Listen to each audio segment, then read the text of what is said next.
Mais alors, Cécile, c'est quoi le microbiote cutané? Bonjour et bienvenue pour une nouvelle série de vidéos, la Cosmetic School. Le sujet du jour, qu'est-ce que la peau? La peau est l'enveloppe corporelle qui va nous protéger des agressions extérieures. Elle est composée de 3 couches. On a d'abord l'épiderme, la couche du dessus, le derme et l'hypoderme. Pour ne pas vous surcharger inutilement de termes techniques, on va parler aujourd'hui de l'essentiel, là où agissent nos cosmétiques. L'épiderme, c'est là où se trouve le microbiote cutané et le film hydrolipidique. Mais alors, Cécile, c'est quoi le microbiote cutané? Eh bien, il y a le microbiote et la couche de bonnes bactéries qui se trouvent à la surface de notre peau. Chaque individu possède son propre microbiote cutané qui est présent dès la naissance et qui évolue tout au long de sa vie. Par exemple, Léa et moi-même ne partageons pas le même microbiote sur notre main gauche. Un même individu n'aura pas le même microbiote aux mêmes endroits du corps, par exemple le front et le bras. De plus, il existe 2 types de flore bactérienne. La flore permanente, qui est présente tout au long de notre vie et qui ne modifie pas, elle est protectrice. Et une flore transitoire qui peut être déséquilibrée, d'où l'apparition de certaines maladies de la peau. Mais alors, qu'est-ce qui va venir déséquilibrer ce microbiote? On a d'abord les agents polluants, ozone et oxyde d'azote, qui déclenchent des inflammations. Le monoxyde de carbone, qui va provoquer un teint terne, un vieillissement de la peau prématurée et de la sécheresse. Le dioxyde de soufre provoque lui une peau irritée et sensible, et les particules en suspension, irritation et allergie. De plus, ces polluants peuvent se fixer à la peau grâce au sébum, au maquillage, aux salissures. Et là, ils peuvent réagir avec les UV du soleil et générer des toxines et même des radicaux libres. En se propageant dans l'épiderme, elles vont venir saturer les systèmes naturels de défense et de détoxification de la peau. L'accumulation de ces toxines asphyxie la peau et s'oppose à des mécanismes de défense. On va avoir une diminution à réguler l'hydratation. Et donc ça, sur certaines peaux, il va y avoir énormément d'effets. Par exemple, sur les peaux sensibles, on a irritation, rugosité, manque d'éclat, pouvant aller jusqu'aux démangeaisons.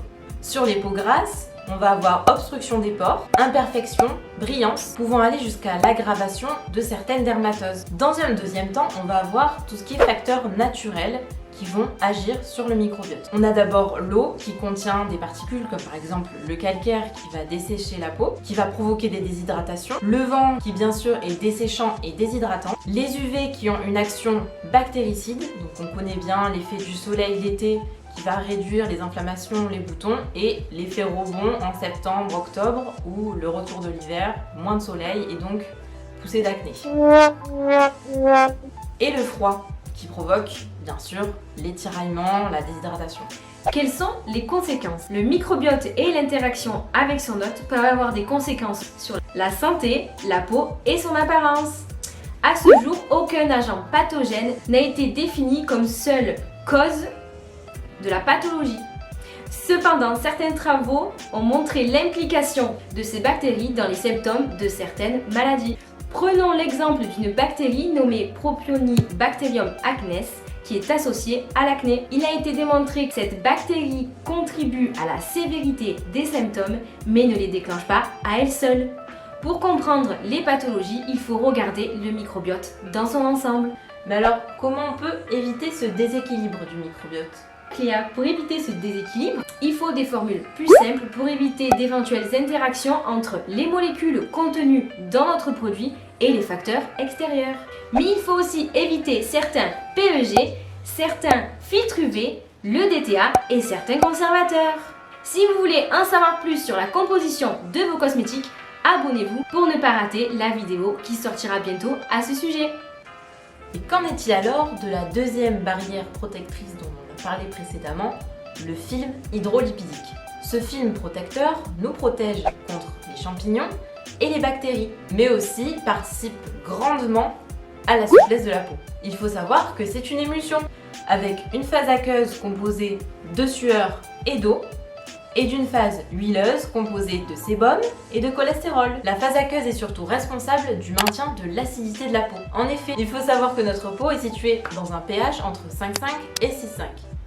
déjà, tous les produits pH neutre ne sont pas forcément adaptés au final. La phase lipidique, quant à elle, assure l'hydratation puisqu'en effet, elle va permettre de faire une couche qui va empêcher de perdre l'eau qui est dans notre peau.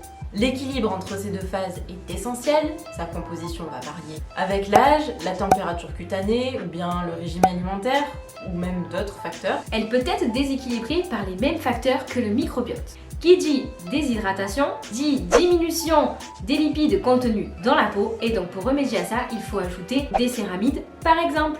Diminution des glycosaminoglycanes, sucres qui soutiennent la peau et donc il faudrait ajouter de l'acide hyaluronique par exemple. Et enfin, une diminution de la régénération de la peau et donc pour cela, pour aider la peau à se régénérer, il faut faire plus de gommage.